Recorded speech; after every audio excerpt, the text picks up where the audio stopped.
بسم اللہ الرحمن الرحیم۔ گرامی قدر سامعین، سوشل میڈیا پر آج ایک ویڈیو دیکھی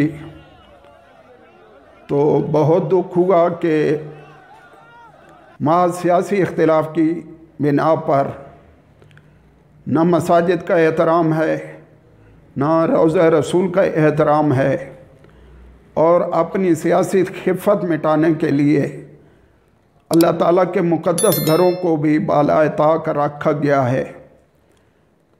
ہمارے ملک میں سے وزیر اعظم صاحب اور ان کے ساتھ کچھ وزراء یہ حرمین شریفین گئے اور مسجد نبوی کے اندر جب یہ سرکاری اعزاز کے ساتھ جا رہے تھے تو بعض لوگوں نے ہوٹنگ شروع کر دی، چور چور کی، اور ایک وزیر کے بال بھی کھینچے گئے۔ تو کہنے کا مطلب یہ ہے کہ سیاست میں بھی اختلاف ہوتا ہے، لیکن ہر چیز کا کوئی طریقہ کار ہوتا ہے۔ اللہ کے گھر میں اونچا بولنا اور پھر روضہ رسول کے پاس اونچا بولنا، یہ تو شاعر اللہ کی بدترین قسم کی شاعر اللہ کا تقدس کو پامال کرنا ہے۔